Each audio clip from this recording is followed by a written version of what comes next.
Estamos ya grabando. Muy bien.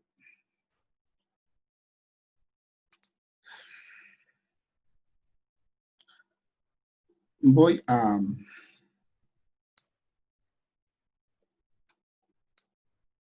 explicarles aquí un ratito, ¿no? Cómo vamos a ir diferenciando entre las actividades que son de tipo síncrono y asíncrono. Como digo, esto de aquí está preparado para las 2 primeras sesiones. Mañana les coloco ya las 3 completas más las asíncronas de la semana. Y de allí ya cuando estemos previos a la siguiente, pues ya les colocaré asimismo las 3 últimas sesiones. En realidad tenemos que trabajar 10 sesiones. 10 sesiones de 4 horas. De aquí tal vez me faltaría poner, ¿no?, la palabra síncrona, ¿no? Es decir, es la que estamos realizando en este momento. Y esta de mañana también va a ser síncrona. Aquí ya les colocaría mañana la síncrona del sábado. Pero como son 10 sesiones, vamos a tener 6 sesiones síncronas y 4 sesiones asíncronas. Y con eso completaríamos las 40 horas. Ya van a ver cuál sería la diferencia, ¿no? Como estamos en sesión síncrona, yo lo que aspiro es de que ustedes ya hayan trabajado al menos 4 horas previas en las lecturas que se les ha solicitado de los 2 artículos. Este para el día de hoy y el siguiente que está ya para la sesión de mañana. Es necesario también que ya hayan establecido un posicionamiento respecto de las corrientes epistemológicas que han aprendido en los 2 documentos. Hoy día, al menos, su posicionamiento en cuanto al primero. Y una vez que tienen esto, ¿no?, vamos a aplicar esta metodología de clase invertida, en la que ustedes previamente han preparado todo aquello que se va a discutir en la clase. Ya voy a ir complementando con material también de tipo multimedia, con links, con videos, ¿no? Pero por lo pronto lo que necesito son la construcción teórica, ¿no? Vamos a trabajar primero en estas teorías. Y una vez que tienen eso, pues ya podemos empezar la discusión en este momento sobre el documento. Corrientes epistemológicas de la enseñanza de la matemática. No vamos a hablar de la epistemología de la investigación. Eso lo haremos después. Primero necesitamos la epistemología de la enseñanza de la matemática, corrientes pedagógicas y didácticas, para que ustedes puedan decantarse o hacer una construcción propia, ¿no? Entonces, eso va a ser, o eso puede ser parte de las propuestas que ustedes lanzarían. La participación, ¿no?, se va a ir midiendo así. Todas las participaciones voluntarias son bienvenidas, pero al menos hay 2 obligatorias, como les he dicho, ¿no? Mínimo 2. Entonces, esas participaciones obligatorias, bueno, hoy día tengo así el listado medio desorganizadito todavía, pero vamos a ir colocando aquí, ya les mejoro esto. Hoy día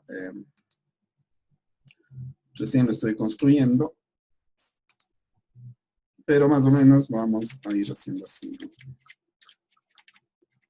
Voy a poner aquí un botón de participación. Hoy día sería la sesión del 7 de enero, ¿no?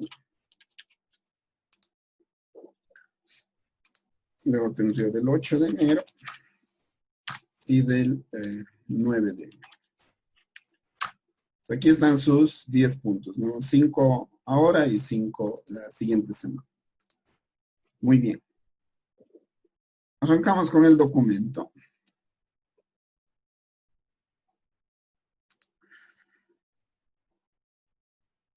Están ya los aspectos más importantes que vamos a discutir, más aquellos que ustedes consideren convenientes. Siempre lo hacemos en base a lo vamos a hacer en base a artículos publicados, ¿no? Que hayan tenido cierta trascendencia, ciertas menciones, o que sean aquellos que mejor nos ayuden a comprender esta epistemología sobre la enseñanza de la matemática, ¿no? Eh, sobre la forma en la que se puede enseñar la matemática o la forma en la que se puede generar aprendizajes.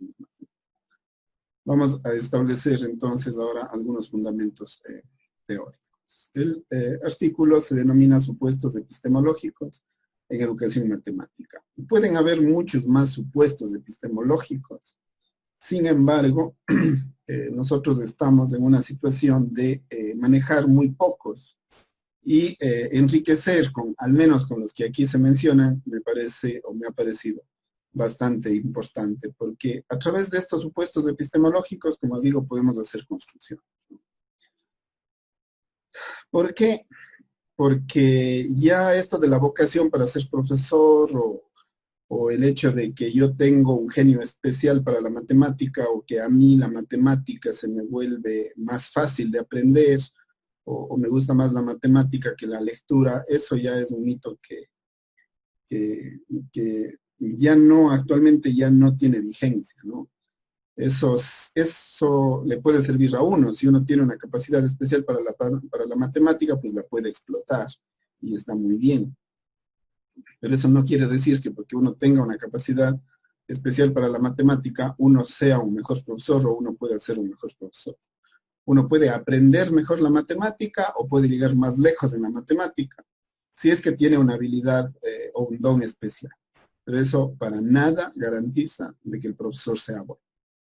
Además, uno puede tener mucha vocación para ser profesor, puede tener mucha paciencia, ¿no? Puede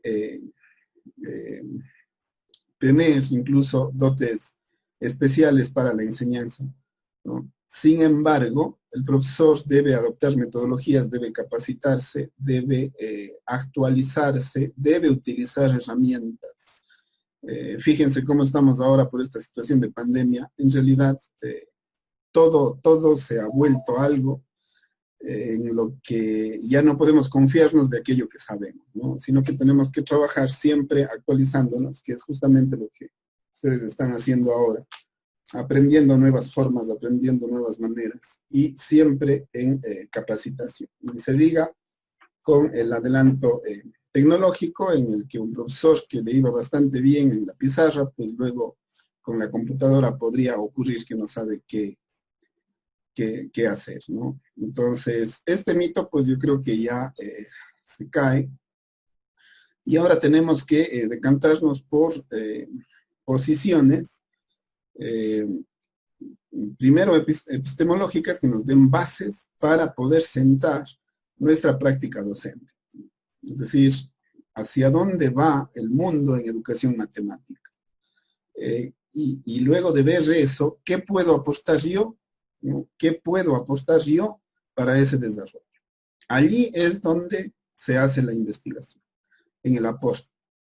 Ahí es donde cambia la investigación formativa para convertirse en generativa. Es decir, los resultados a los que ustedes lleguen, ¿no? Estamos hablando de que generalmente planteamos un diseño de trabajo de investigación en base a elementos que muchas veces no incluyen los resultados.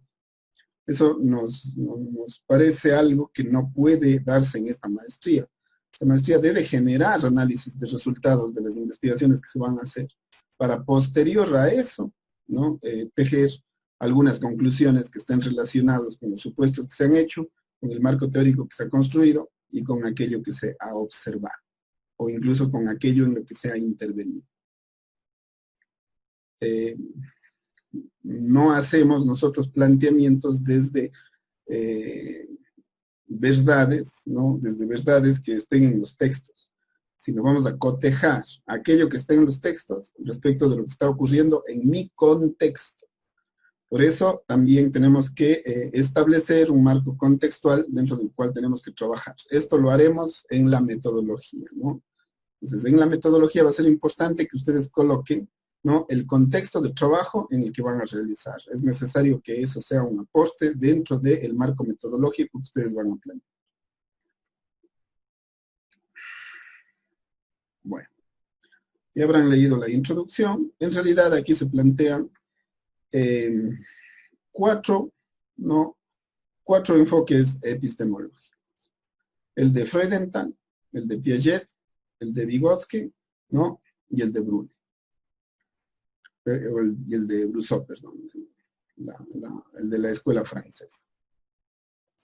Entonces, vamos a ver cuáles son los aspectos más importantes, qué es lo que ustedes creen al respecto, cuáles son sus convicciones. Antes de iniciar con el primero, ¿no? No sé qué opinión tienen ustedes respecto de las creencias o de la forma que los profesores pensamos que enseñamos mejor o que o las creencias que tenemos los profesores respecto de nuestra práctica docente. No sé si tienen alguna opinión al respecto, refiriéndome al capítulo introductorio, ¿no? Esto es un mito, por ejemplo. Esto es una creencia. Hay personas que todavía creen que esto es cierto. ¿Cuáles son sus creencias como profesores? No sé, me gustaría escuchar al menos unas dos opiniones. No sé si arrancamos con algún voluntario. ¿Podría intervenir yo? Claro. Listo. Bueno, en todo caso, yo lo que veo es que hay como la postura en la cual, al menos no, en lo que quiero enfocarme, en la cual el docente tomaría una condición más bien de mediador y ya no estaría como que siendo el centro de todo el aprendizaje. Entonces, eso me parece en realidad un aspecto que a día de hoy, o sea, es como que solamente se manifiesta en palabras, pero es muy complicado ponerlo en práctica. Entonces yo más bien quiero tratar de, o busco la manera en la cual esto realmente se pueda materializar en una clase. Eso sería mi comentario. Hacer mediación didáctica. Ujú. Vamos rescatando frases, ¿no? Ustedes, por favor, tengan su espacio en su casa, su hoja de notas, su cuaderno, su libreta. Vayan apuntando frases claves, ¿no? Esto, ya hemos dicho dos hasta ahorita. Yo he dicho una y Mateo me ha ayudado con otra, ¿no? Yo he hablado sobre las creencias de los profesores. Las creencias de los profesores de matemáticas. Eso es importante porque ustedes, todo lo que es trabajo colaborativo, ¿no? Todo lo que es trabajo colaborativo, van a tener que hacer en función de esas frases clave. Es más, yo creo que vale la pena ir tomando nota, así como ustedes lo están haciendo, yo creo que yo ya luego me organizo, ¿no? Pero eso de las creencias de los profesores es algo que es muy, muy importante discutir. Ya lo estamos haciendo ahorita, tal vez lo tenemos que hacer un poco para que estas frases vayan quedando y poderlas profundizar en ese trabajo colaborativo y discutirlas después. Pero aquí Mateo me ha dado esta otra clave respecto de lo que es la mediación pedagógica, ¿no? La mediación pedagógica para que la práctica docente mejore. Estas frases claves perfectamente pueden convertirse en su tema de creencias de los profesores de matemáticas.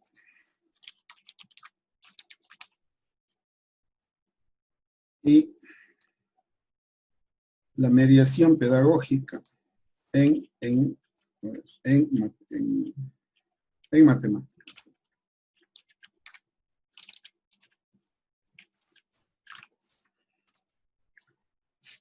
Muy bien. No sé si alguien tiene otra opinión respecto de las creencias de los profesores de matemática. ¿Qué mitos creen que se están derrumbando o qué mitos creen que todavía están vigentes?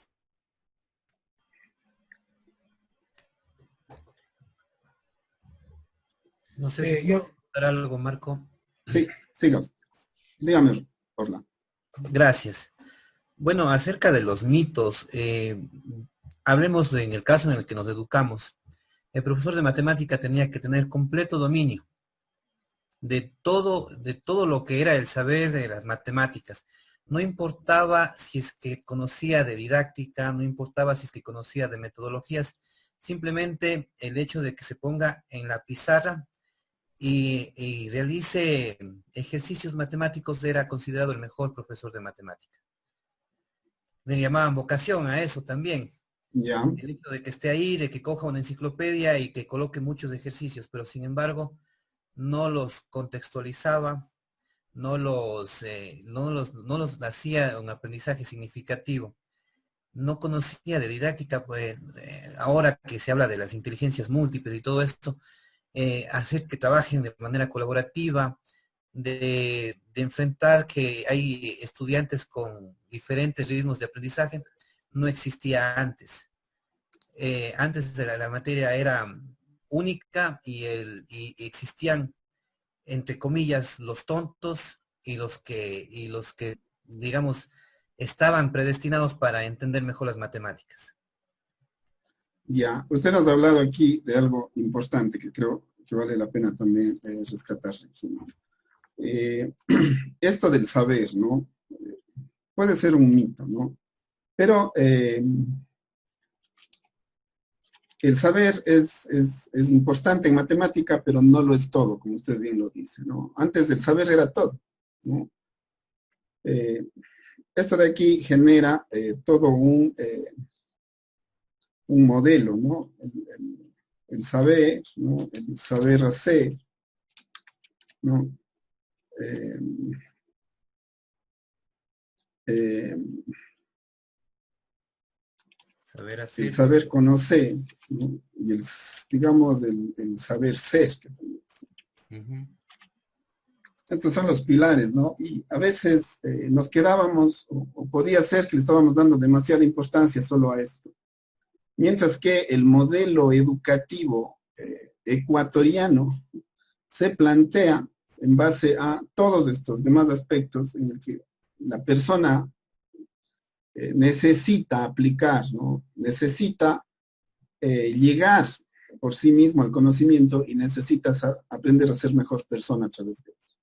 Esta es toda una construcción, ¿no? Toda una construcción que efectivamente debe ser considerada al momento de formarse como docente, ¿no? Algunos de ustedes tienen ya formación docente, sabe perfectamente cómo se construye esto, pero algunos de ustedes veo que tienen otras profesiones en la cual podrían generarse ese mito de que el que sabe matemática es suficiente con saber matemática para poder enseñar. Ese mito está roto, como bien lo dice Orlando, ¿no?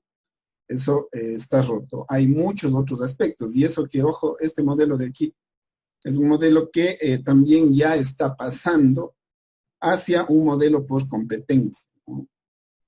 Por lo menos hacia un modelo por resultados de aprendizaje, que es el que estamos aplicando ahora en la educación superior, pero este modelo que plantea el ministerio, si es que por lo menos se lo podría aplicar así como está, ya sería un avance, ¿no? Eso ha costado mucho, muchas horas de capacitación, mucho dinero, pero todavía no se consigue que la práctica docente considere todas estas categorías dentro de la enseñanza de la matemática.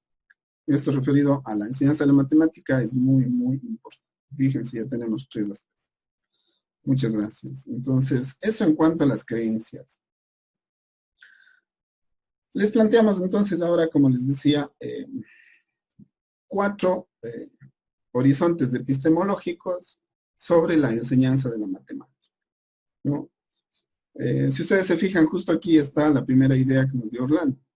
Efectivamente, en la escuela esta denominada realista, la escuela de Freudenthal, la escuela de Freudenthal es muy influyente en todo lo que es el norte de Europa y todo lo que es Norteamérica, todo lo que es toda esta cultura anglosajona se decanta bastante por lo que es esta forma de plantear la enseñanza de la matemática de Freud, ¿no? Esta es conocida como la matemática realista. En esta concepción sí es importante el saber, ¿no? Tener un profundo conocimiento de la matemática es absolutamente importante para una persona que quiere dedicarse a enseñar matemática. No le estamos quitando esa importancia, solamente estamos diciendo que no es el único aspecto. Pero como ustedes habrán observado en la lectura o pueden ver aquí que eso efectivamente no conlleva a que se tenga que hacer un planteamiento epistemológico mucho más profundo, partiendo del conocimiento que el profesor debe tener de la matemática. Esto, ¿no? Efectivamente, se plantea por parte de de esta escuela, ¿no? Y lo que aparece es un planteamiento en el que la matemática se la plantea de que puede ser aprendida, ¿no? Desde los objetos concretos, planteando esto de la fenomenología, perdón, matemática, orientada hacia crear los conceptos y los términos con los cuales yo puedo construir, ¿no? Desde el punto de vista didáctico, un modelo para aprender mejor la matemática. Entonces, ¿de qué manera se puede conseguir de que efectivamente se obtengan mejores aprendizajes desde este modelo? Es cuando el estudiante, a través del aprendizaje, puede construir o elaborar un modelo mental, ¿no? Sobre los conceptos y las relaciones matemáticas. Por ejemplo, ¿no? ¿Qué pasa si es que yo enseño las operaciones, supongamos las operaciones elementales? No tiene el más mínimo valor la memorización de tablas o la repetición, ¿no? Esta forma en la que el trabajar con procedimientos repetitivos en la matemática, pensar que porque un estudiante es capaz de responder de memoria o pensar que porque un estudiante es capaz de repetir procedimientos de memoria es suficiente para decir que el estudiante sabe matemática. Lastimosamente, nuestro sistema de evaluación, ustedes conocen que se basa muchísimo en eso. Es decir, nosotros, para evaluar en matemática, vemos que los estudiantes son capaces de repetir aquello que les explicamos y a veces incluso sancionamos cuando los estudiantes hacen procedimientos diferentes de los que les enseñamos. Cuando justamente es aquello que debe premiarse según este concepto de Freudenthal. Si es que el estudiante ha construido, ¿no?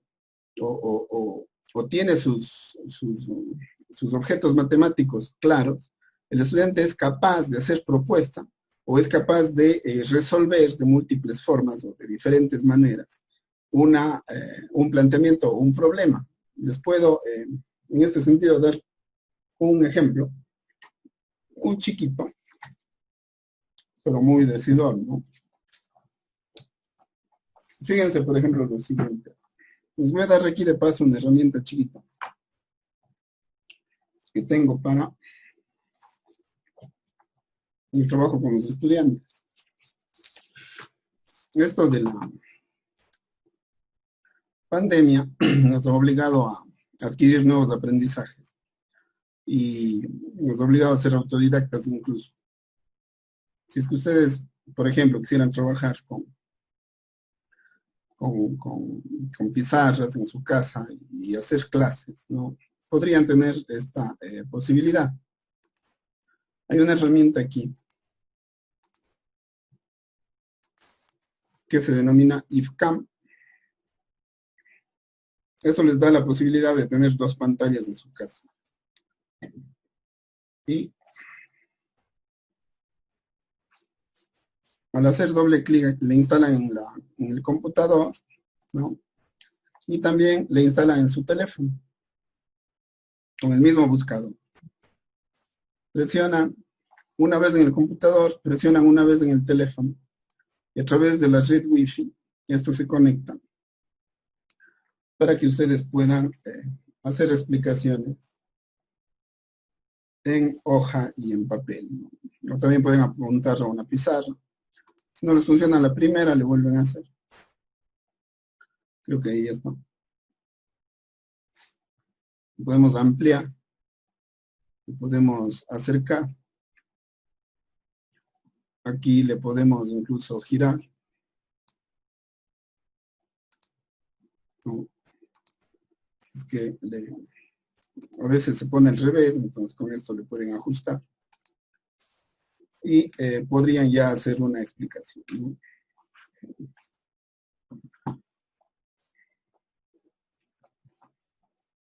a ver, les voy a poner dos ejemplos, uno sencillo y otro un poquito más elaborado, ¿no? Vamos con uno básico, ¿no? ¿Qué pasa si es que uno quiere hacer una suma? ¿Qué sé yo? De 174 más, qué sé, 19, ¿no? Entonces, normalmente seguimos procedimientos establecidos en los que yo voy sumando esto y voy llevando y todo esto, ¿no? Aprendemos esto en la escuela. Entonces, llevaré 1, le pondré aquí 9 y acá le pondré 1, ¿no? Pero es absolutamente importante. ¿Qué harían ustedes si, por ejemplo, un estudiante en lugar de hacer esto, coge y hace así? En lugar de ponerles abajo las respuestas, hace que 9 y 4 es 13, con lo cual lleva 1, ¿no? 2 y 7 es 9, y 0 más 1 es. Otro estudiante dice, a ver, sería 100 más 70 más 4. ¿No? Y aquí pone que es 10 más 9. Y les pone así. Y les dice que esto es 13, que lleva 10, porque en realidad no se lleva 1. Se lleva 10 más 80 es 90. ¿No? Y como acá no se lleva nada, pues esto es 100. Con lo cual tiene el 190. Pues darles algo absolutamente elemental, pero que se ve que hay formas, ¿no? Formas en las que se puede presentar y no generar esto de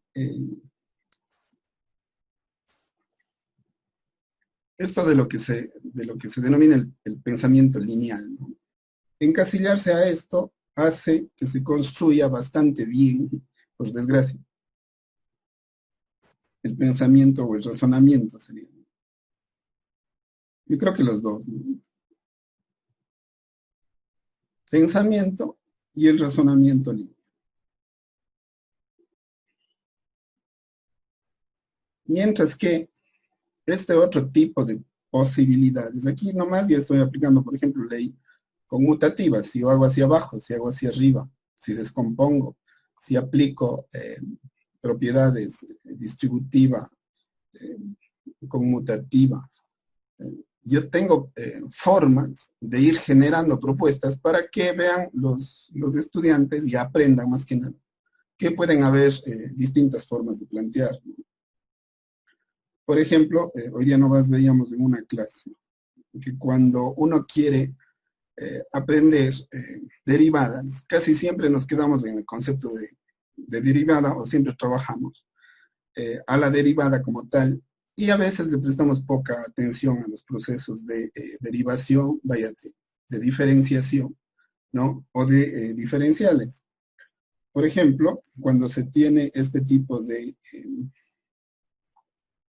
estamos muy acostumbrados a trabajar con derivadas para funciones, ¿no? O sea, las derivadas solo se pueden aplicar a funciones porque si no no se pueden aplicar. De acuerdo, cuando yo tengo que obtener de aquí una función para que la relación sea de tipo unívoca, ¿no? Entonces, este de aquí va a ser la positiva de, despejando esto, el c cuadrado menos el x al cuadrado. Y a esta función es a la que yo puedo derivar. Sin embargo, ves caminos, ¿no? En los cuales yo puedo hacer o establecer demostraciones diferentes, por ejemplo, haciendo el diferencial de esto. El diferencial de x cuadrado, el diferencial de y cuadrado y el diferencial de c cuadrado, ¿no? Para, a ver, me faltan los. Para poder demostrar que esto de aquí es un procedimiento que me va a hacer similar a obtener la primera derivada de esta función. Y establecer esas demostraciones, ¿no? Relacionando esto de aquí, por ejemplo, con geometría analítica o con geometría.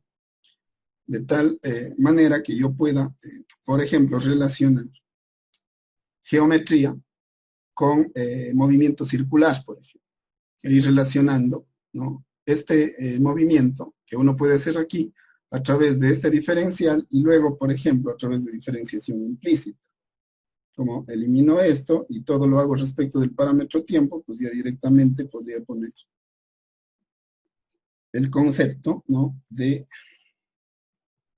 desplazamiento y de velocidad. Velocidad en X, velocidad en Y, relacionado con una partícula que se mueve en un círculo, ¿no? En este caso sería una circunferencia.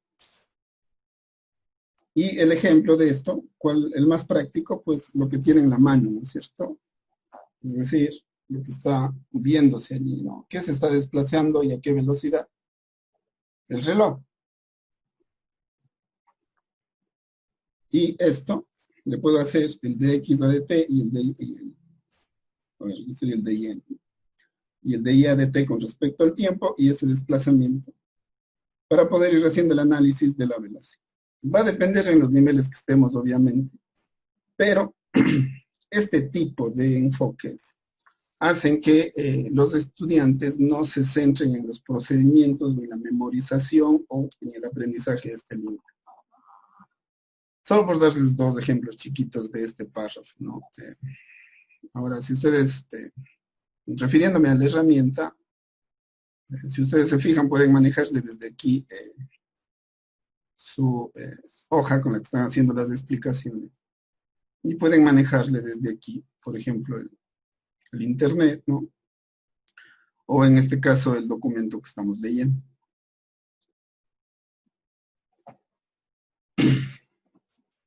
Entonces, esto de aquí es clave, ¿no?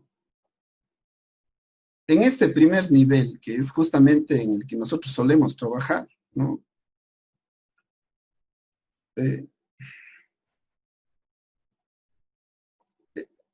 Esta explicación, ¿no?, como dice, se presenta haciendo notar el modo de introducir al alumno en los procesos de aprendizaje, en que se desarrollan los objetos mentales que el estudiante construye, porque lo ve en la realidad, ¿no?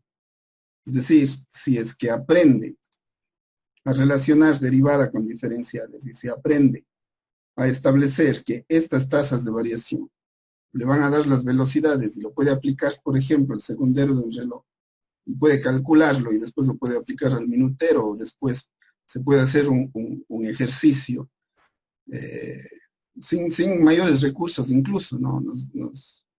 Nos podría bastar tal vez un pequeño experimento con una cuerda y algo en la punta que empiece a rotar para poder determinar velocidades, por ejemplo, ¿no? Entonces, eso va a dar la posibilidad de que se desarrollen esos objetos mentales en el estudiante y que eso establezca o se puedan generar conceptos para que el estudiante pueda aprender mejor. Eso parte, como dice aquí, del sentido común que tiene el profesor, pero a veces esa creatividad la perdemos. Primero porque hemos sido formados en el mismo sistema, ¿no? En ese sistema lineal en el que nos enseñan que si no suma así, el profesor le pone mal. O sea, alguien que se atreva a poner la respuesta acá, ¿qué le va a decir el profesor? ¿Le va a aplaudir o le va a retar? Ustedes vienen de un sistema igual o parecido al mío, en el que este tipo de cosas simplemente no se puede hacer porque el profesor no ha enseñado así. Cuando en realidad se debería dar posibilidades para que el estudiante genere también propuesta, y eso se debe hacer desde la escuela. Eso no es que es algo que tiene que empezar a pasar en el colegio, y aquí a veces no pasa ni siquiera en la universidad, ¿no? Entonces, la forma en la que nosotros generamos estas actividades de aprendizaje, ¿no? Si vamos desde el origen, estamos hablando aquí, efectivamente, yo creo que este es un aspecto que les puede interesar muchísimo más a quienes están trabajando en educación general básica, porque allí es donde se construye esto, como digo, ¿no? Y a través de eso empiezan a hacerse actividades que hasta pueden ser de tipo lúdico, ¿no? Estas actividades que ustedes me han dicho, yo quisiera saber cómo puedo aprender mejores metodologías para enseñar matemáticas.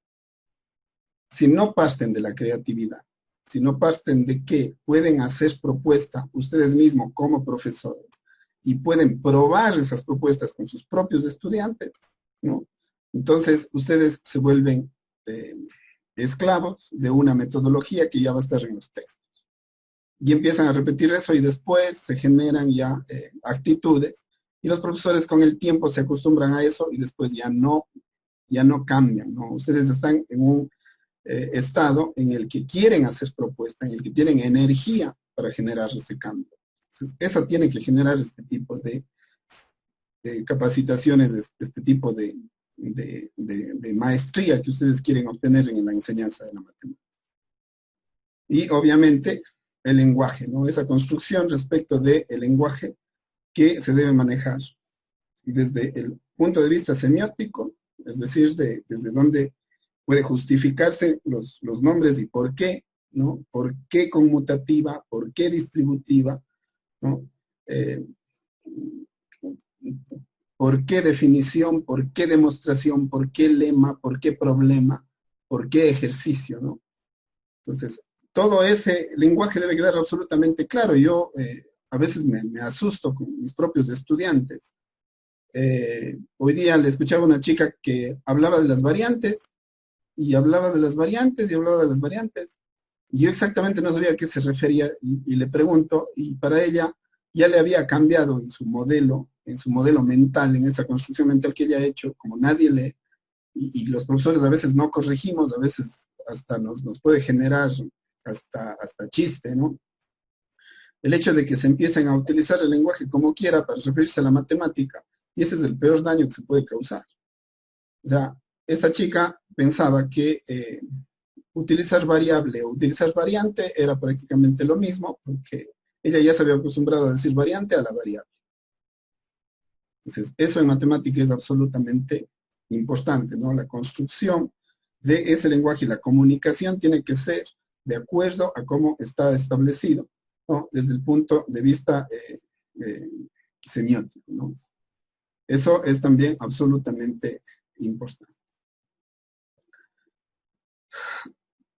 Ahora, es cierto que nada es estático, ¿no?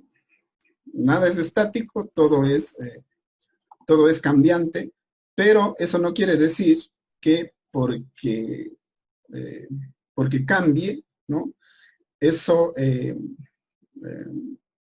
vaya a generar este tipo de situaciones en el que el cambio viene a ser más bien negativo. El cambio puede darse, o debe darse, el cambio debe darse, pero hacia la construcción positiva de cómo se debe o cómo se puede aprender mejor. Por el hecho de que todo sea cambiante, eso no quiere decir que nosotros vamos a empezar a dar otros nombres, ¿no?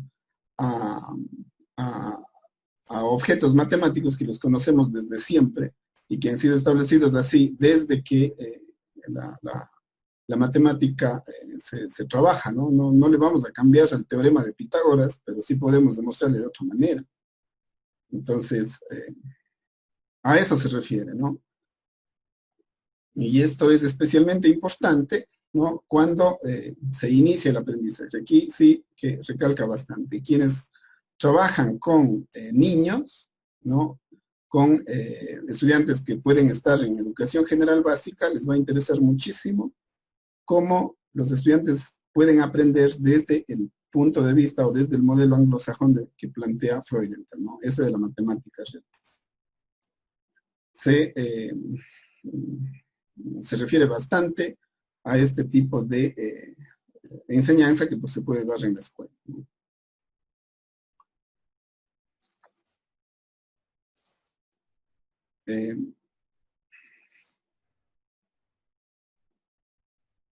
La matemática se construye en base a las construcciones lógicas que uno puede hacer.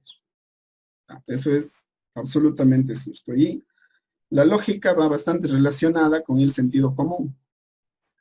Si es que podemos explotar a través del sentido común, ¿no? Los planteamientos lógicos que puede hacer alguien para luego complejizar ese conocimiento, es efectivamente aquello que mejores aprendizajes me van a dejar. Y si eso lo hago con un lenguaje o a través de una comunicación de un lenguaje sencillo, pero estricto en cuanto a nombrar las cosas por su nombre, ¿no? En matemática eso es absolutamente fundamental.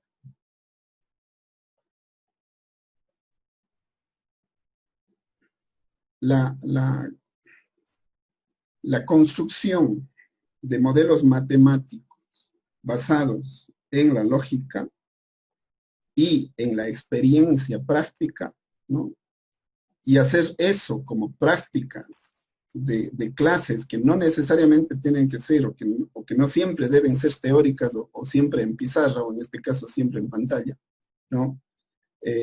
Esa es una forma de enseñar que en realidad ya no debe aplicarse, al menos en lo que es de enseñanza, en, en, en bachillerato y lo que es en básica, ¿no? Debe ser ya también diversificada, ¿no?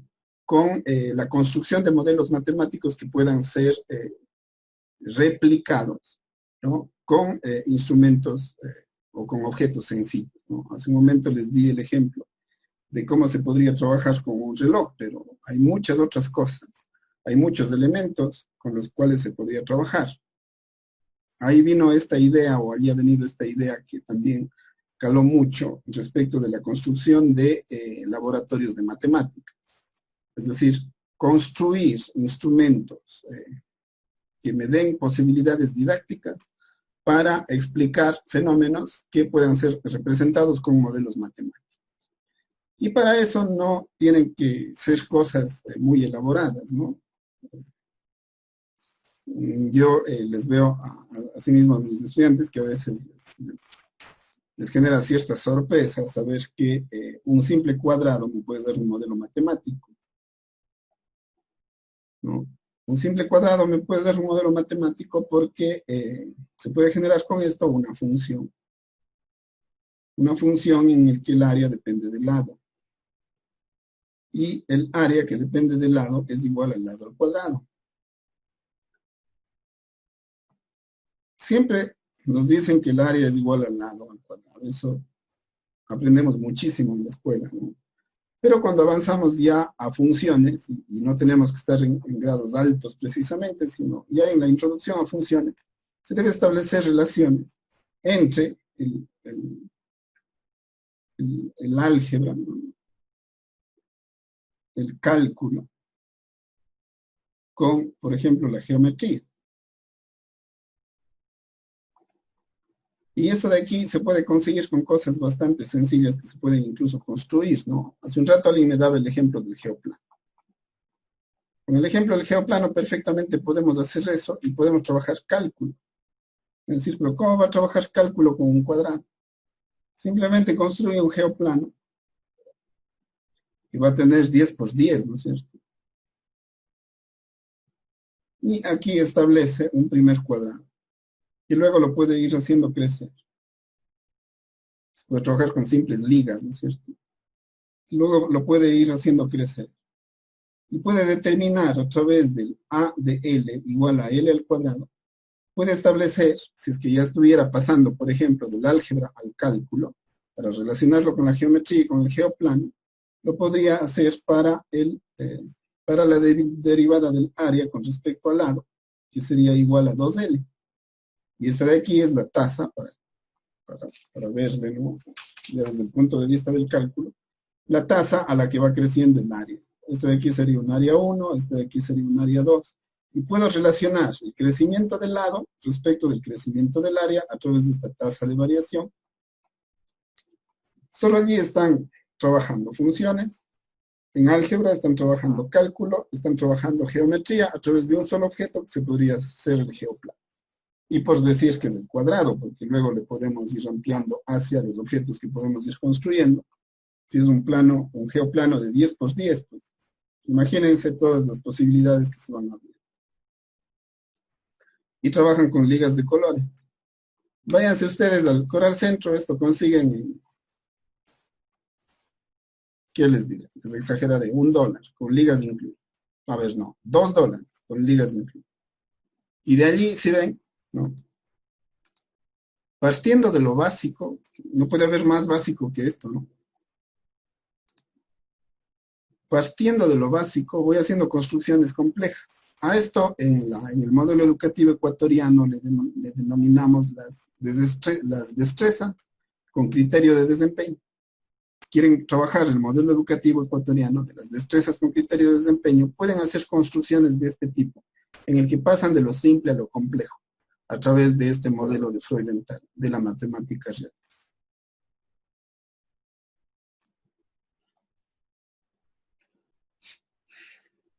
Esto es crucial, ¿no? El aprendizaje por descubrimiento. Aquí, otra clave, ¿no? Esto perfectamente para temas, para algunos temas de investigación. Aquí les estoy mostrando formas en las que las personas pueden ir aprendiendo y descubriendo. Eso se consigue a través de la relación entre la matemática y aquello que se puede observar, que se puede hacer. Y si se hace con las manos, mucho mejor. La mayoría de ustedes ha estado planteando las herramientas digitales. Perfecto, va muy bien. Pero no se descuiden de lo manual. No caerán en el hecho de pensar que porque maneja links o software, el estudiante está aprendiendo mejor. Eso no es así. Si no se toca las cosas, no se aprende bien. Y eso se plantea aquí, eso es lo que dice, ¿no? Además, el descubrimiento personal refuerza esa motivación. Y aquí está hablando del aprendizaje por descubrimiento, ¿no? Fíjense lo que dice, se trata de reinventar, es decir, importa el matematizar, ¿no? Esta palabra también es clave. Esto de matematizar es otra de las palabras que yo sí que les pondría aquí. ¿Qué es matematizar? No sé si puedo tener allí una participación. Marco, no sé si Sí. puedo participar. Por supuesto, dígame. Yo quiero intervenir con una experiencia, bueno, con Perfecto. experiencia. Buenas. Yo en un inicio, cuando empecé como docente, solía dar a estudiantes de tercero de bachillerato que se preparaban para el ingreso de la universidad. Ya. Entonces, muchas veces yo les preguntaba cuánto es la mitad de 9 y no podían. Pero yo les preguntaba, si tienen $9, dividen para 2 personas, ¿cuánto les da? Y si me decían 4,50. Entonces yo pienso que matematizar falta bastante en los estudiantes porque no hacen nexo con la realidad. Entonces ellos no se dan cuenta que las matemáticas lo utilizamos día a día, todos los días, cuando vamos a la tienda, cuando estamos calculando para hacer alguna receta. Eso está faltando bastante con los estudiantes y también con mis estudiantes, porque ahora yo soy docente de la básica superior. Yo también les pregunto, ¿cuánto es 3 dividido para 2? Y se quedan mudos, no saben. Digo, tienen $3 y dividen para 2 personas, ¿a cuánto les toca a cada uno? Y ellos dicen, 1.50, profe. Entonces, realmente eso está faltando bastante en las instituciones o realmente uno también tiene que trabajar en esa parte para que los estudiantes, mejor dicho, apliquen en su día a día y para que sea significativo para ellos. Perfecto. En resumidas cuentas, lo que usted está diciendo, matematizar es convertirle a la matemática en acción. Exacto. Es justamente, ¿no? Es hacer de la matemática un verbo.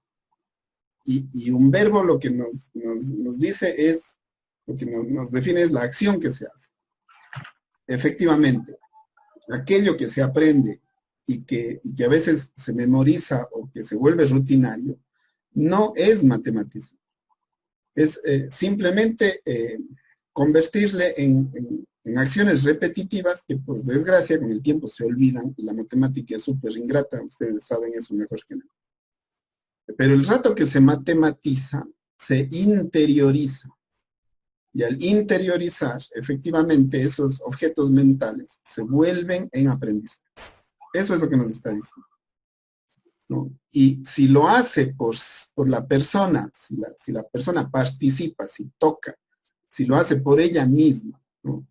Eso le va a generar mucho mejor aprendizaje que si se le enseña, porque en realidad esto de la enseñanza y el aprendizaje ya lo vamos a tratar, vamos a establecer diferencias y todo, pero fundamentalmente o se le da más importancia al aprendizaje porque es aquello que queda. Un profesor por ser bueno no quiere decir que los estudiantes van a ser buenos. Los estudiantes van a ser buenos porque son buenos estudiantes y porque aprenden bien. Y a eso debe propender el profesor. O sea, un profesor que es bueno en matemática, para mí, no me impresiona. Es decir, un profesor que no le falla una en la pizarra o que se la sabe todas, a mí es un profesor que no me impresiona. El profesor que me impresiona es el que consigue que los estudiantes, por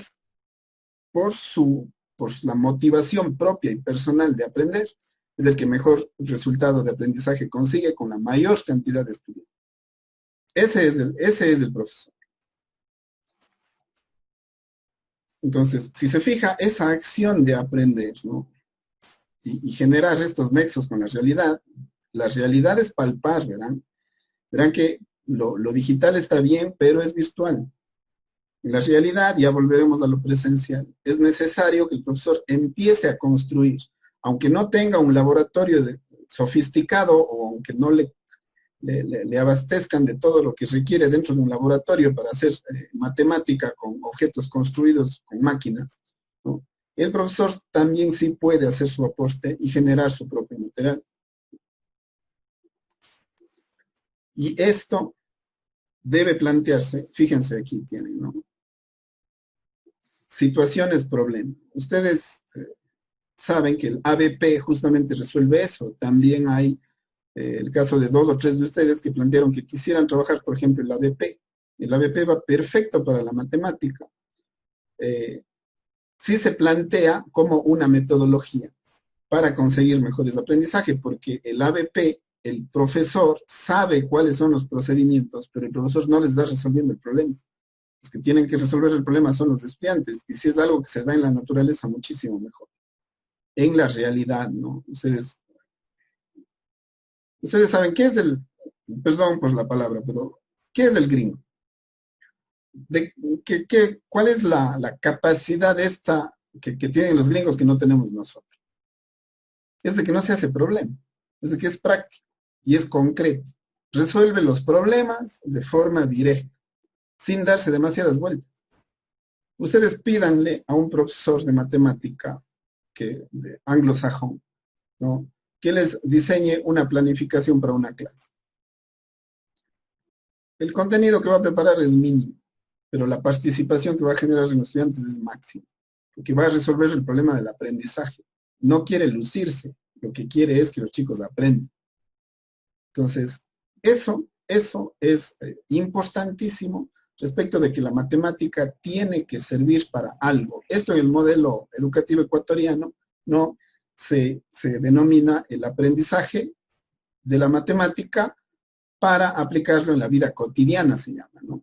Entonces, allí tienen la posibilidad de sacar muchos temas que, relacionándolo con la vida cotidiana, en realidad son modelos matemáticos sencillos que se pueden plantear mediante funciones de 1, de 2 o incluso de hasta 3 variables, porque ustedes tienen formación para plantearlo incluso así, ¿no? No necesariamente tienen que ser para la educación básica, para la educación en bachillerato, lo pueden también hacer para la educación superior, como uno de ustedes también, o 2 de ustedes estuvieron interesados.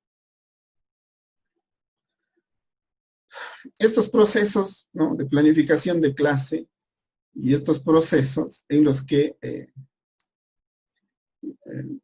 ya se construye el conocimiento, ¿no?, a larga. Esto ya es un trabajo de equipo.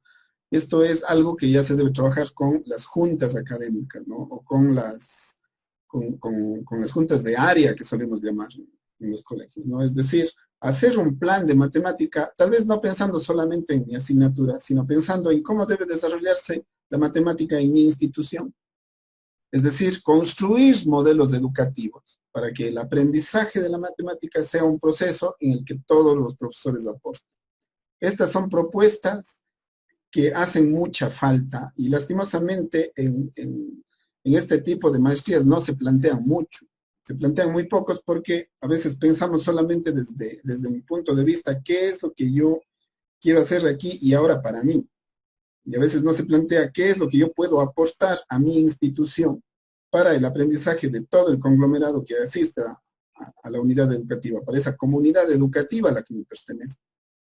Entonces, eso también es importante, ¿no? Está bien la planificación microcurricular, ¿no? Pero también hay que fijarse en los modelos educativos. En el MASO y en el mesocurrículo que se denomina, ¿no? Este currículo amplio que tal vez ya está dado por el ministerio, y tal vez no podamos hacer mucho, pero en el mesocurrículo sí que podemos también intervenir. En el micro ni se diga, ¿no? De hecho, la mayoría de ustedes ha hecho planteamientos microcurriculares o trabajar dentro del microcurrículo para sacar su tema de trabajo.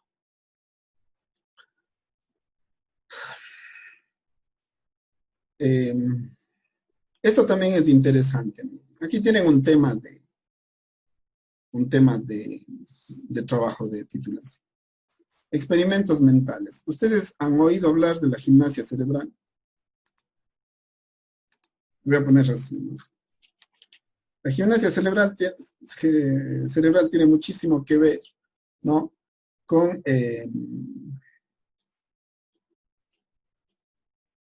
estos procesos sinápticos que se llaman, ¿no? Gimnasias, voy a ponerle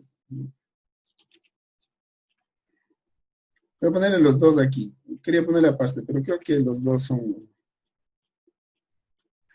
procesos sinápticos. Yo he hecho experimentos con profesores de enfermería. Les cuento ahí una experiencia. He hecho experimentos con profesoras de enfermería, ¿no? Profesoras de enfermería, que las matemáticas rehuyen totalmente. Pero ¿qué resulta? Que cuando uno establece experimentos que puede hacerse con los ojos cerrados, cálculos, por ejemplo, les enseñé un procedimiento para poder obtener la raíz cuadrada de un número de 4 cifras. Les enseñé ese procedimiento en pizarra y todo. Ellos y ellas aprendieron a hacerlo en papel. Y el objetivo era hacerlo mentalmente. Y pasamos del procedimiento en pizarra al procedimiento mental. Y cuando yo les planteé el problema, ustedes serían capaces de sacar la raíz cuadrada de 1234, toditas se rieron. Y después de, no les exagero, después de unos 10 minutos, cerraron los ojos y podían decir la raíz cuadrada de un número de 4. Eso genera procesos sinápticos. Entre más se los utilice, ¿no? Mejores conexiones neuronales se consiguen y se consigue mejor velocidad de cálculo, primero, mejor velocidad de raciocinio. ¿Ustedes se acuerdan el típico juego este del 2 y 2 son 4, 4 y 2 son 6 y así, ¿no? Eso es un ejemplo sencillísimo de un experimento mental. Porque si luego hacen lo mismo para el 11, ¿no? Para desarrollar la serie del 11 o para desarrollar la serie del 13, ustedes se van a dar cuenta que eso ya no es para nada fácil y a veces a nosotros mismos nos cuesta. Pero si están en una noche de insomnio y quieren construir la serie del 13, por ejemplo, hasta hacer la tabla del 13, por ejemplo, mentalmente, ustedes ni cuenta se van a dar lo que ya se han quedado dormidos. Ese tipo de ejercicios no se practica en clase y es todo un campo de investigación que se puede trabajar y que incluso en Europa ha dado mucho resultado, esto de los gimnasios cerebrales. La gente llega a entrenarse con lápiz, con papel, con juegos de computador, todo relacionado con resolver rápidamente y mentalmente cosas para, incluso mediante juegos. Entonces, hay todo un planteamiento que es.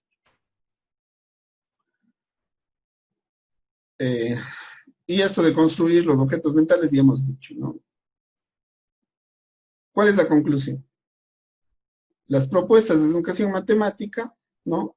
Llevan anejas no solo posiciones epistemológicas, es decir, no es cuestión de asumir una posición desde el punto de vista teórico, ¿no? sino que desde el punto de vista antropológico e incluso ético está bien. ¿Por qué? Porque si ustedes pueden hacer más desde el punto de vista de la enseñanza, ustedes tienen que hacer más. Los profesores a veces tendemos a ahorrarnos trabajo porque no nos gusta calificar, porque ya saben que en este lío de las calificadas, de las evaluadas y todo el tiempo que nos lleva, yo me voy dando cuenta de que cuando uno hace los seguimientos diarios, uno ya sabe cuánto le puede dar cada estudiante. Y uno sabe a quién le tiene que ayudar más y a quién le tiene que ayudar menos, o incluso qué estudiantes nos pueden ayudar con aquellos que tienen problemas. Y eso mismo ya puede ser parte de la evaluación de este estudiante. Si acaso que, si no está la prueba con los 10 ejercicios hechos, no hay forma de calificar en matemáticas, eso es falso. Entonces, allí va ya la propuesta que ustedes puedan hacer en este sentido y la revolución, porque en matemática hay que causar revolución, eso es lo que está diciendo aquí, ¿no? Tengo que hacer todo aquello que pueda hacer como profesor, porque hay gente que se está educando, que se está preparando y que depende de mí. Esta de aquí es la matemática realista, solo que está en inglés, ¿no? La educación matemática, perfecto. Pero Freudenthal añade la R, educación matemática realista. Entonces, no solamente le introduce el conocimiento matemático, sino a la formación de alumnos como personas y como ciudadanos. Ahí está. Saber, saber hacer, saber conocer y saber ser. En esta sola frase ya está.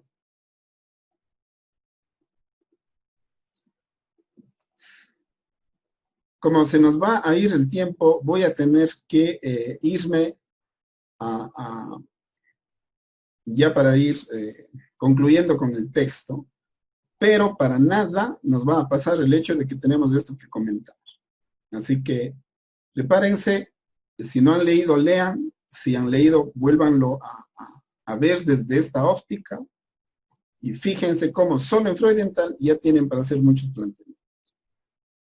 Busquen en Google Freudenthal, vayan a la página del desarrollo Freudenthal, especialmente para quienes trabajan con niños o para quienes quieren hacer material didáctico, esto les va a ir súper.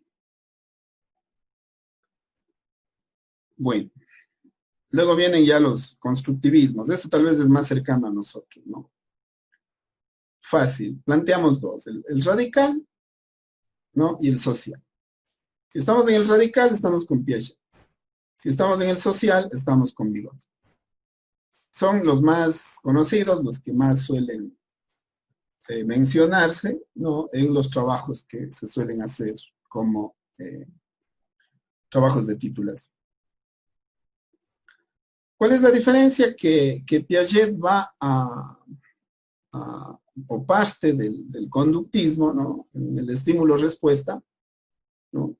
Pero le introduce al sujeto en medio, es decir, no es que obedece el estímulo y da la respuesta y es un zombie, ¿no? O el experimento de Freud con el perro, ¿no? Sino que dentro está un sujeto activo, dentro está una persona. Pero le aísla a la persona, ese es el lío, esa es la crítica que se le hace a Piaget, ¿no? Le aísla a la persona y la persona sin interacción social igual puede aprender. Es decir, solo depende de la persona. Recibe el estímulo, da su respuesta, pero el sujeto puede aprender, ¿no? O puede generar sus propios estímulos. Entonces, eso sí es revolucionario, porque eso no existía antes, o no existe más bien en el conductismo, ¿no? Ese planteamiento. Y eso se da de forma continua, ¿no? Allí entra este concepto del aprendizaje, ¿no? En base al conocimiento previo, podríamos decir. ¿Cómo se podría representar esto? Fácilmente, mediante una espiral, ¿no? Es decir, parto de mis conocimientos. Al inicio no conozco, ¿no? Recibo estímulo y empiezo a dar respuestas y construyo mi conocimiento. Mi propio conocimiento, porque El centro es el estudiante. Estamos en el constructivismo, ya es un avance respecto al construyo mi conocimiento, ¿no? Y en base a lo que ya, a lo poco que ya conozco, puedo ir conociendo más. Y allí se da esto del método, ¿no? Que para la investigación le podríamos denominar el que se denomina, esto como metodología va bastante bien, se denomina el método de investigación. Se aplica igual para los procesos de investigación en educación, ¿no? Es decir, a través de lo que se va descubriendo, se puede ir descubriendo nuevas cosas. Esto sirve tanto para los aprendizajes como para la investigación. Se llama el método de investigación-acción. Esto va súper bien para planteamientos que pueden hacer de intervención. Esto es básicamente para intervención, ¿no? ¿Qué dicen allí entonces? O sea, el aprender es un proceso continuo en el que yo reorganizo mi aprendizaje y una vez que eso está ya como una base, desde esa base puedo construir lo siguiente.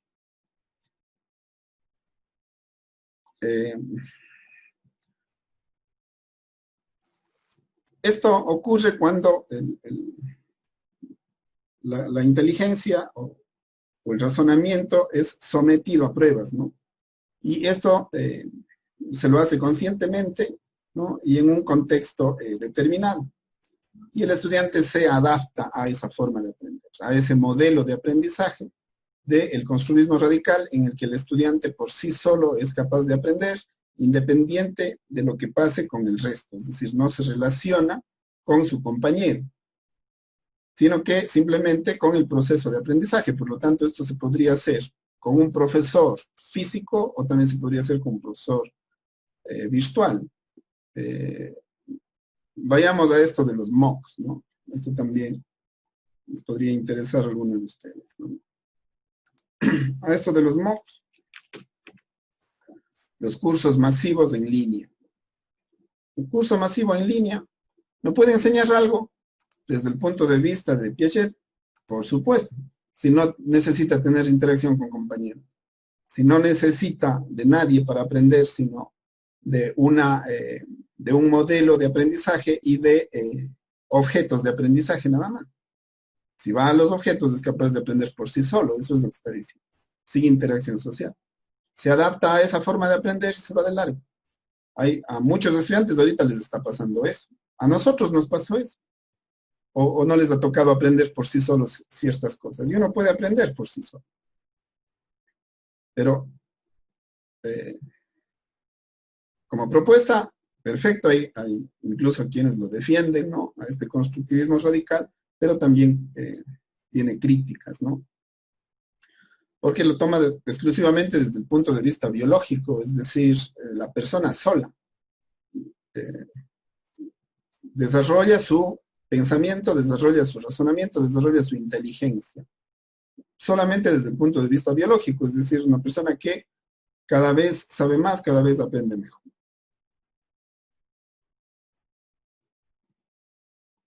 Y eso en base a su experiencia, ¿no?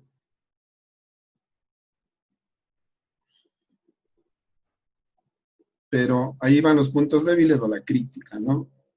Esto del solipsismo. Bueno, eso tal vez no es un aspecto más, mejor lo explicamos por el hecho de que allí se pueden estar ocultando muchas cosas en este tipo de aprendizaje, ¿no? Alguien planteaba esto de qué metodologías se pueden trabajar para los niños que tienen capacidades especiales, como los niños autistas. Entonces, si ustedes se fijan, este modelo va perfecto, porque un niño autista es él y su mundo. Y esto puede ir bastante bien y puede ir como propuesta. O sea, Piaget para los autistas va perfecto. Sin embargo, esto puede esconder algunas cosas, ¿no? El hecho de que la interacción social y la interacción cultural no se consideran, ¿no?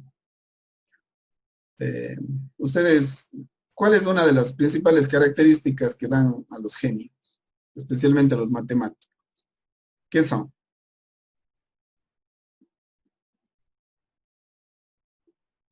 ¿Alguien?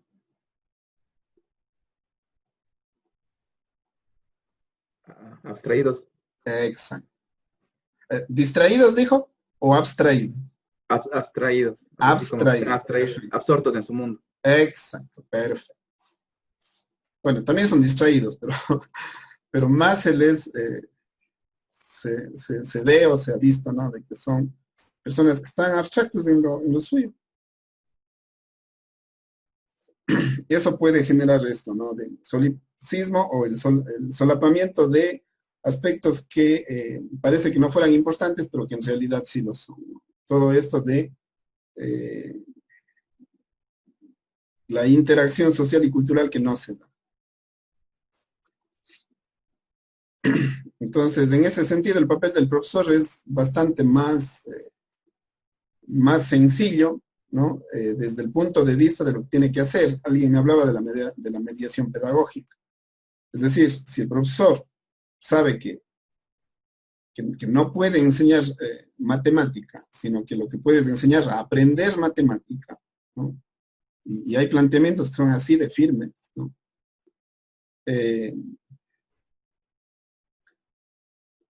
Esto va perfecto, ¿no? Esta crítica va perfecta porque el profesor para lo que está allí es para desarrollar su cognición. Es decir, con que aprenda es suficiente. Y a veces eso, como nosotros, como profesores, sí nos pasa. Lo grave sería que pensemos que desarrollar la cognición o que los estudiantes aprendan matemáticas es todo lo que importa. A eso se refiere. Entonces, allí no hay que ser tan piagetanos, esa es la crítica que se hace, pero alguien podría pensar que eso está de acuerdo y toma esa posición. Es decir, lo importante es que los estudiantes aprendan. Ese es mi compromiso con la institución, ese es mi compromiso con los padres de familia, ¿no? No voy más allá que trabajar por el aprendizaje de los estudiantes y allí termina mi rol como profesor. Esa crítica también se hace, ¿no?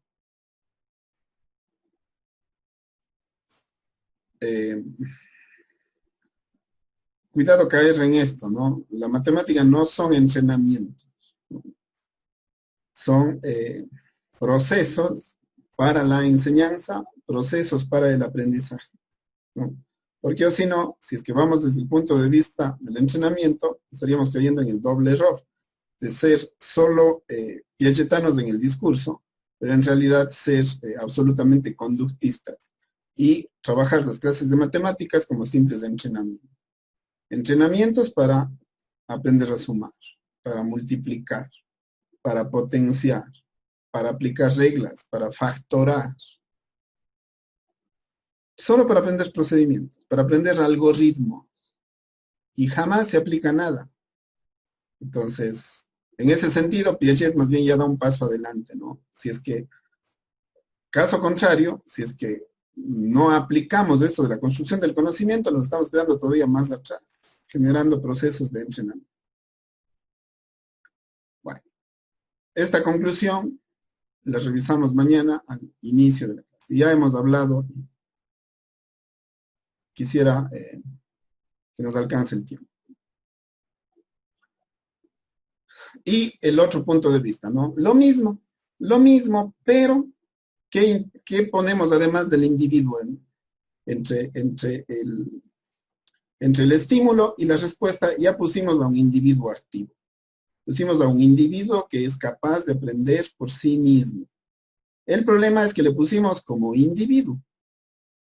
Entonces, Vygotsky, ¿qué dice? No coloque al individuo, porque el individuo sin interacción social, sin influencia cultural, sin un contexto, el individuo no es nadie. La persona por sí sola no existiría. No somos seres autómatas, somos seres sociales. Eso es lo que dice Vygotsky, ese es su aporte, ¿no? Si es que somos seres sociales, entonces no ponga al individuo, ponga a la comunidad, al conjunto, al grupo. Eso va a hacer que la influencia sociocultural que traemos todos, ¿no? También intervenga en el proceso. Ahí está para quien planteaba hacer el trabajo, por ejemplo, con las emociones. Una persona que desde el punto de vista emocional está mal, no les va a rendir absolutamente nada, pues eso es evidente. Gente que es muy capaz puede cerrarse y no dar nada. Es el típico ejemplo que se pone en esto, el de Einstein, ¿no? O sea, que reprobaba todos los grados de la escuela porque emocionalmente estaba desubicado. Pero cuando se le dio la oportunidad y él emocionalmente pudo desarrollarse, pues, se convirtió en un genio. Entonces, el aspecto social, cultural, eso va a tener muchísima influencia. Entonces, fíjense, se hace lo mismo, pero entre el estímulo y la respuesta, ¿no? Al individuo se le pone su cultura. ¿Qué consigue eso? Otro modelo. ¿Qué les dice esto? Bajo la forma de significado. Entonces, vamos a otra frase clave allí, ¿no? Y habrán oído, ¿no? A mí se me pasó aquí uno, pues por ver esto de los mocos. Se me pasó uno anterior, ¿no? Que sí les dije, estuve en la espiral. Les dije, pero no apunté. Este desarrollo del conocimiento se da en base a ¿qué? A los conocimientos previos, porque la espiral funciona por el hecho de que tiene, ¿no? De que su construcción se da en base a algo que tiene anteriormente. En caso contrario, no puede avanzar. En el modelo piagetano influye mucho esto de los conocimientos previos.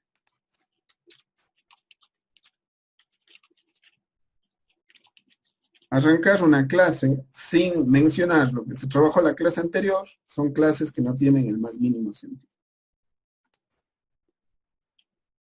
Y pasando a Vygotsky, ¿no?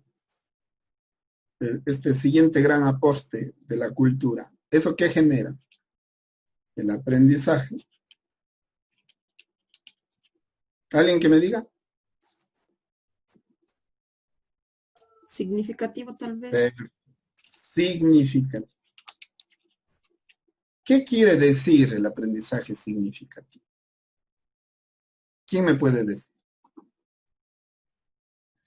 Marco, ¿le puedo decir yo? Ya, si me repite. Sí, yo, Edison.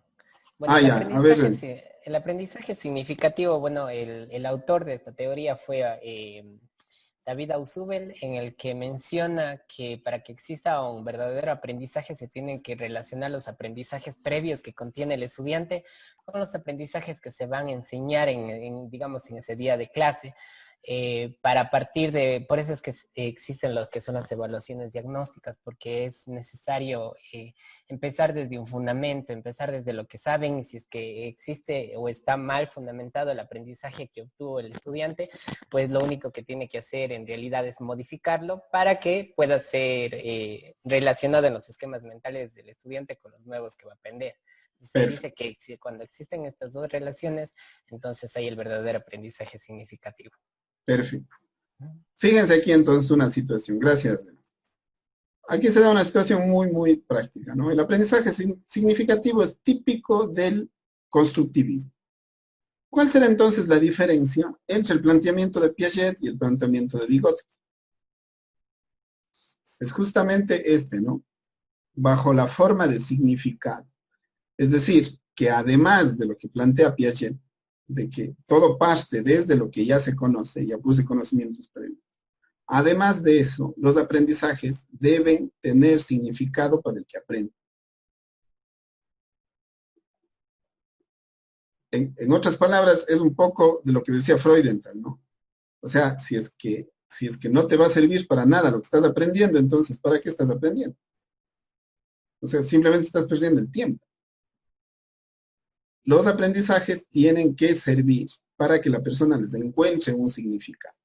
Y eso tiene que partir del hecho de que la persona no es sola, sino que la persona lo aplica o lo ve o lo visualiza en la vida real y lo puede trabajar dentro de su contexto cultural, dentro de su cultura, dentro de su sociedad. Allí volvemos a este planteamiento de la aplicación en la vida cotidiana, ¿no? También, como decía, trae nuestro modelo educativo ecuatoriano. Entonces, fíjense que vuelve al individuo en acción, ¿no? eso que decíamos del matematizar. Es un individuo. La única diferencia, en realidad, esto no es muy complicado por el hecho de que simplemente el bagaje cultural lo considera, ¿no? Y allí se pueden trabajar múltiples aspectos, ¿no? Generalizaciones, discriminaciones, memoria, acciones voluntarias, etcétera, ¿no? Son aspectos que el niño ya trae. Lo que pasa es que para Piaget, el profesor es capaz de generar, ¿no? Procesos cognitivos a través del aprendizaje, pero Piaget lo que está suponiendo es que el niño no trae nada. Cuando en realidad, ¿cuál sería la diferencia si yo le pusiera en una imagen? El modelo de Piaget y el de Vygotsky, este era el de Piaget, ¿se acuerdan?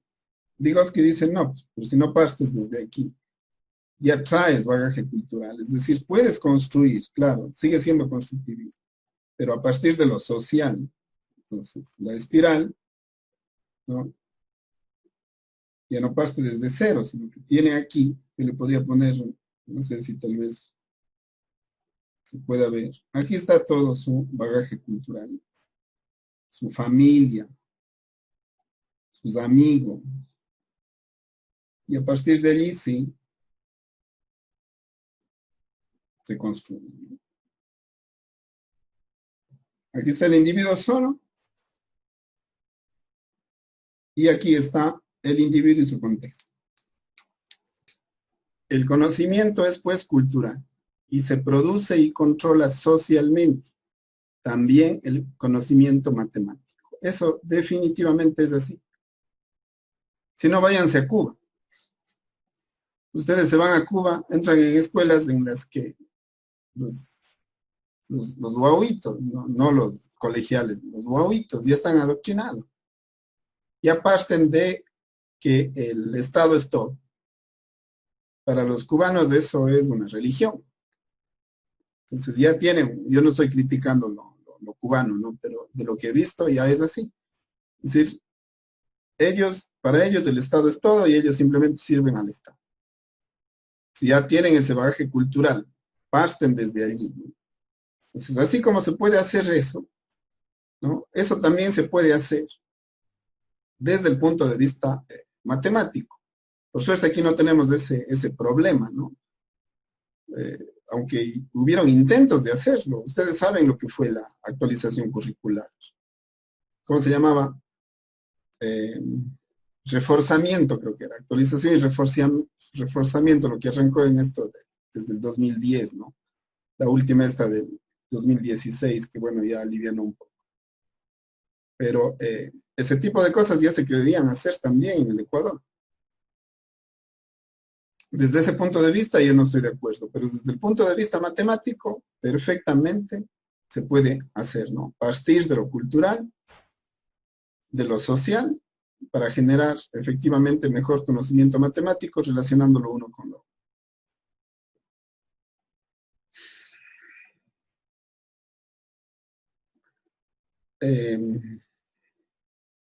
También tiene, también esto, al ser un aposte, ¿no? de Vygotsky, evidentemente hacía una crítica a Piaget en este sentido, ¿no? De que no lo consideraba. Ya, entonces, el problema de esto es que es más complejo, ¿no? Evidentemente es más complejo porque lo de Piaget es más simple, por eso nos gusta más hacer lo de Piaget, o incluso nos gusta más hacer lo que se hace en el conductismo porque es mucho más fácil. De hecho, la mayoría de profesores de matemáticas somos conductistas. Si por lo menos estuviéramos en Piaget, ya estuviéramos haciendo bastante.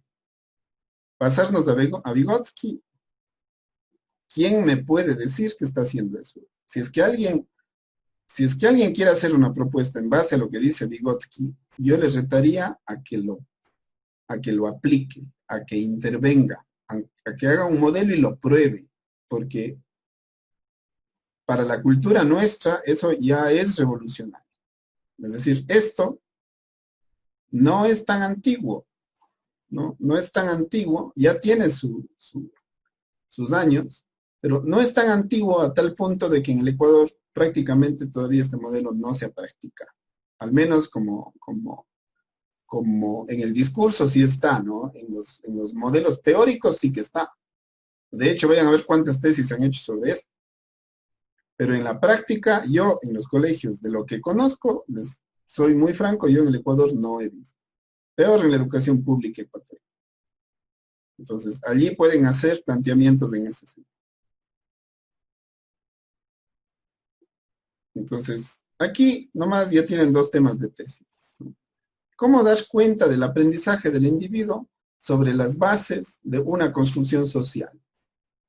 Tema de trabajo de titulación. Otro, ¿cómo das cuenta de la naturaleza del conocimiento matemático en tanto que es socialmente construido?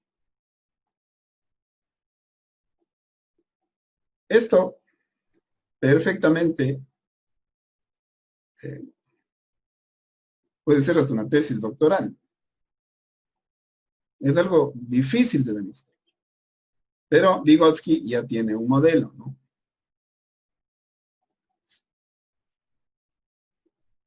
Simple. Alguien planteó esto de la etnomatemática. En la etnomatemática esto calza perfecto porque parte de su origen sociocultural. Es decir, ¿qué matemática tienen las comunidades? ¿Qué conocimiento matemático tienen? Porque a veces pensamos que matemática es álgebra, aritmética y estas cosas. No, matemática es todo. La cosmovisión que uno tiene, el modelo que uno tiene o la idea que uno tiene de qué es el universo mismo, eso ya es matemática. Toda cultura tiene, ¿no?, una etnomatemática arraigada. Es importantísimo saber, las personas que pudieran hacerlo, saber qué tipo de conocimiento matemático culturalmente tienen allí en esas comunidades. Luego, justificar justamente, ¿no? Decíamos, ¿no? Una vez que tiene eso, o sea, ¿para qué? ¿Para qué aprender o para qué ir hacia esa originalidad o hacia la aplicación a ese mundo, a esa cosmovisión que tiene esa cultura?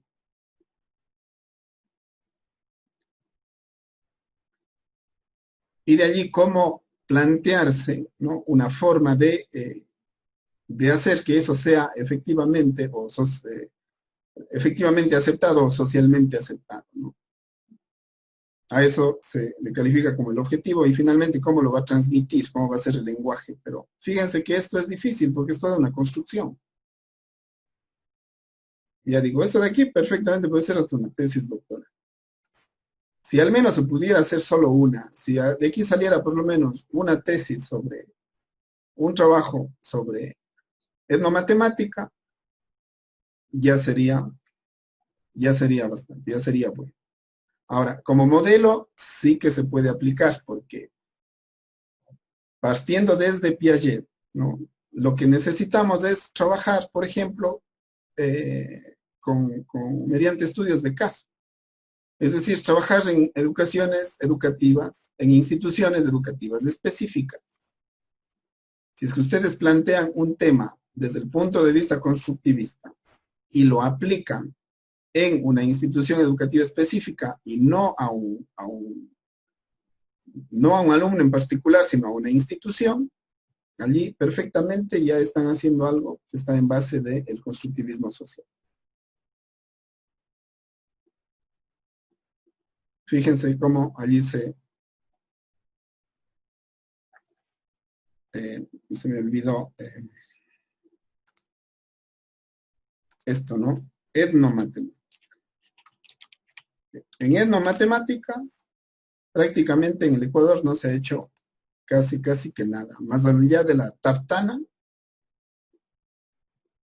se han oído, ¿no?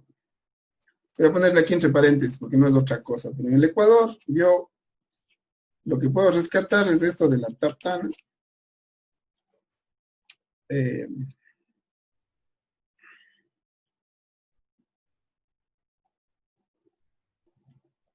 Y hay este otro de la calculadora Inca.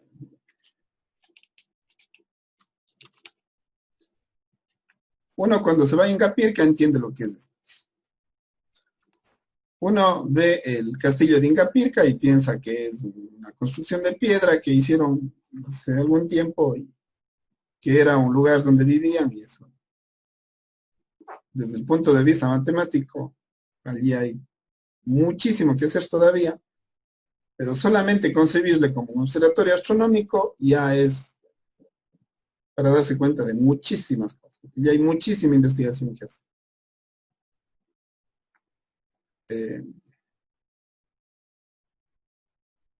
Alguna vez me fui a Ingapirca, tomé las medidas aproximadas de la elipse, que por cierto no es de elipse, son 3 circunferencias concéntricas que se unen mediante empalmes. Esa es la famosa elipse, que no es de elipse. Y en la parte de arriba tiene una construcción, más o menos como una casa a 2 aguas, que claro, está ya todo derruida, pero originalmente, al parecer, fue eso.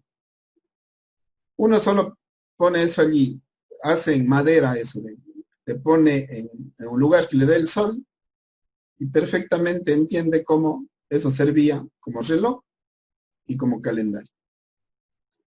Porque depende de la fecha del año, donde le da el sol, y uno va viendo cómo va variando. Si observa en un día, uno aprende a ver la hora. Y si observa a lo largo de un mes o 2 meses, uno se va dando cuenta cómo va cambiando la proyección de la sombra. Claro que hay que colocarle un lugar fijo, ¿no?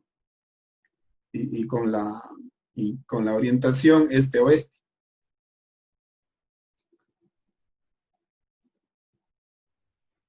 Fíjense todo lo que se puede hacer. Y son cosas que nadie ha hecho. Yo me he ido a Ingapirca y no veo que haya etnomatemática algún planteamiento, alguna investigación que alguien haya hecho sobre etnomatemática. Cuando en realidad la elipse o la dicha elipse que está allí es una construcción absolutamente matemática. Y la última, ya para ir cerrando, ¿no? La didáctica francesa o la escuela francesa de didáctica. Esta es mucho más familiar a nosotros. Bueno, en España al menos a esto se le ha dado mucha fuerza en los últimos años. Al Ecuador ha llegado poco, pero digamos que esto ha llegado más que lo de Freudenthal, ¿no? Porque es más, se ha adaptado mejor a la forma de Hispanoamérica, pero bueno, más en España. Acá yo creo que ha llegado, pero ustedes más bien podrían ser propulsores de esto, ¿no? Hay muchos grupos de investigación que han empezado a plantear esto, ¿no? De una concepción alternativa de la enseñanza, ¿no? Y desde este punto de vista en el que la docencia, la enseñanza, pasa a ser un arte. Que viene de los franceses. Pero el arte tiene que ver mucho con la creatividad. Y en ese sentido, pues, es esto del amor a las matemáticas o el amor hacia la enseñanza. Antes decíamos, o todavía podríamos decir vocación. Podríamos decir vocación. Pero tal vez es un poco más, porque no solamente es el hecho de que le guste la matemática, sino que le encante enseñar matemática construyendo. Freudenthal y la escuela francesa, evidentemente, son de corte constructivista, pero el profesor tiene esta gran posibilidad, ¿no? de generar los procesos, ¿no? Mediante la creación, mediante las propuestas, mediante la creatividad.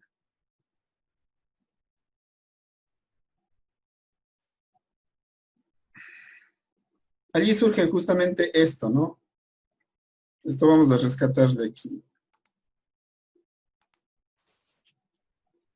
Esto ya trasciende a los ABP, ¿no? Estas ya son las situaciones didácticas, ¿no?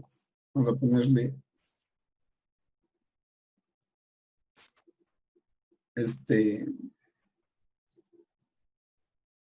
esta abreviatura, ¿no? No solo son las situaciones, son las teorías. Vamos a ponerle aquí algo que tal vez le conozcan mejor, son esto de las secuencias, ¿no? Las secuencias didácticas, es decir, cómo se debe, ¿no? Cómo se debe plantear una situación de aprendizaje de tal manera que se puedan seguir determinados pasos para conseguir ese aprendizaje. Similar al ABP, pero no es exactamente igual. Esta es la teoría de las situaciones didácticas. Su exponente más alto, y fíjense, ¿no?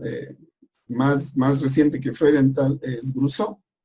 Grousseau cree que la matemática no está solamente en los números y en las fórmulas, ¿no? Grousseau cree mucho en la lectura y en la escritura.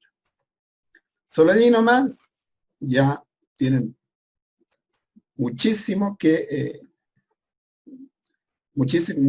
diferencia respecto de los enfoques anteriores, porque pensamos que la repetición y los números y las fórmulas es mediante lo que se aprende mejor matemática. Total, la lectura y la escritura aquí entran y uno tiene que saber que la matemática sirve para hacer interpretaciones y luego tiene que escribirles y tiene que comunicarles.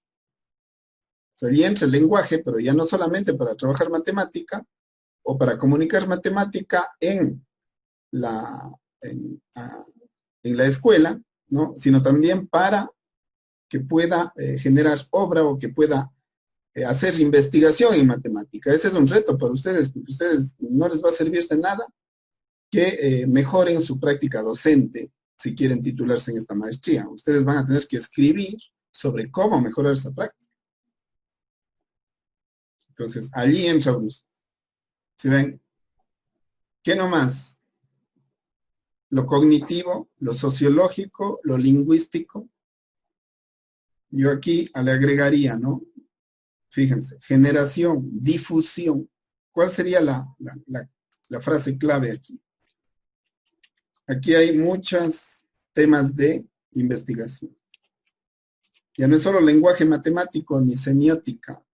La semiótica también podríamos pensar, pero no coloqué eso dentro de los modelos que les estoy dando. Les estoy planteando 4. Como dije de inicio, podía plantear más, ¿no? Pero esto de la comunicación matemática es crucial. ¿Cómo comunicar mejor matemática? ¿Cómo difundir el conocimiento matemático?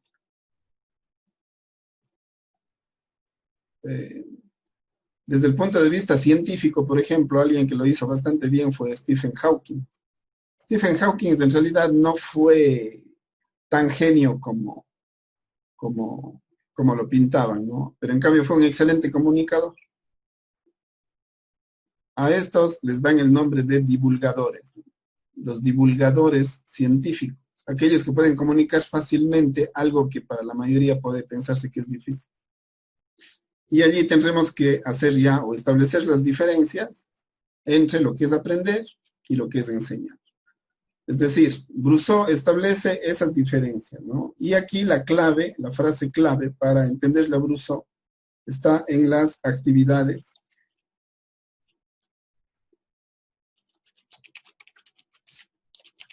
Aquí les doy una clave, ¿no? Tal vez sea lo último que ya diga porque nos vamos a retirar. Las actividades de aprendizaje son la clave. ¿Cuál es el profesor que enseña mejor? Aquel que mejores actividades de aprendizaje hace. ¿Por qué? Porque hace actividades de aprendizaje pensando en la situación del estudiante y en el contexto en el que aprende el estudiante. Entonces, se enseña a través de las actividades de aprendizaje. Allí se establece la diferencia entre el enseñar y el aprender. En eso podemos profundizar un poquito mañana. De acuerdo. Entonces, vuélvanse a leer con este enfoque y van a ver cómo le mejor.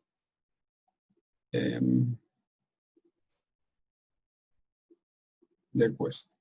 Ya. No se preocupe, Liz. Chicos, muchas gracias. Disculpen, creo que, bueno, así estamos bien, las 9.